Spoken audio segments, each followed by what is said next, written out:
काही डिशेस बनवायला ना थोडीशी मेहनत लागते, थोडासा वेळसुद्धा लागतो, पण जेव्हा आपण त्याची चव घेते ना ती एक नंबर असते. तसंच आजची डिश आहे. आज मी बनवणार आहे चिकन तंदूर बिर्याणी.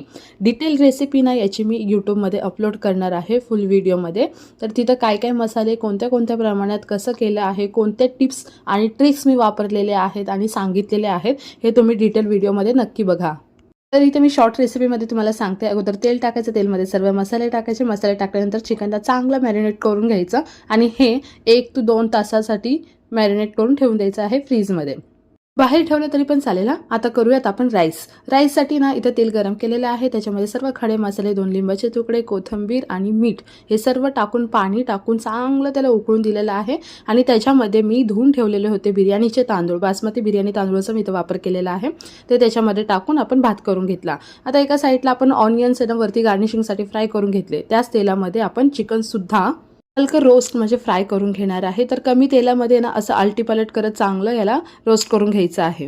आता आहे तंदूरची मेन प्रोसेस. आपण चिकन हे फ्राय करून घेतलं हलकंसं. आता गॅसचं एक स्टँड दुसऱ्या गॅसवरती ठेवायचं, त्याच्यावरती जाळी ठेवायची आणि आपल्याला हे चिकन हलकं हलकं रोस्ट करून घ्यायचं आहे. रोस्ट करायचं आहे, अजिबात करपून द्यायचं नाही. आता करूया बिर्याणीची मेन प्रोसेस. ही मी हांडी घेतलेली आहे, त्याच्यामध्ये तेल गरम केलं, खडे मसाले टाकले, कांदे टाकले. कांदे चांगले थोडेसे ब्राऊन झाले की याच्यामध्ये अद्रक लसूणची पेस्ट टाकूया.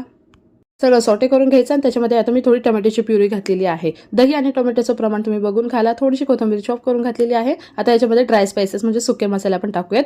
सुके मसाले कोणते काय कसं टाकलेलं आहे हे सर्व डिटेल व्हिडिओ मी यूट्यूब चॅनलवरती माझ्या अपलोड केलेला आहे. तर तुम्ही ते सध्या एकदा चेक करा जर तुम्हाला डिटेलमध्ये टिप्स आणि ट्रिक्स सोबत हे पाहिजे असेल तर. चला आता या रेसिपीला बघूयात. तर इथं मी चिकन जे आपण तंदूर केलेलं होतं यामध्ये टाकलेलं आहे आणि हे चांगलं ह्याच्यामध्ये थोडंसं शिजून द्यायचं आहे.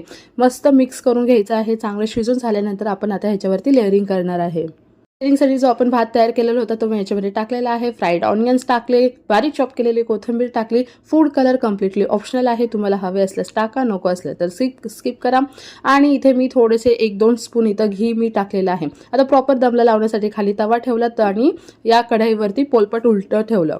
दमला लावल्यानंतर अजिबात उघडून बघायचं नाही आहे आणि 30 to 45 मिनिट्सच्या आतमध्ये हे जेव्हा आपण उघडून बघतो तर तुमच्या घरभर आरोमा पसरलेला असेल. जर घरी गेस्ट किंवा फ्रेंड्स वगैरे कोणीही येणार असेल ना तर ही रेसिपी नक्की ट्राय करा. आणि ही रेसिपी इन डिटेल बघण्यासाठी, छोटे छोटे टिप्स आणि ट्रिक्स सोबत बघण्यासाठी ना यूट्यूबवरती मी डिटेलमध्ये व्हिडिओ अपलोड केलेला आहे. तर तिकडे जावा, तो व्हिडिओ बघा. व्हिडिओ आवडला असेल तर मला लाईक, फॉलो, सबस्क्राईब करायला विसरू नका. जे नवीन असतील त्यांनी नक्की सबस्क्राईब करा. भेटूया तुम्हाला नेक्स्ट व्हिडिओमध्ये. Bye bye.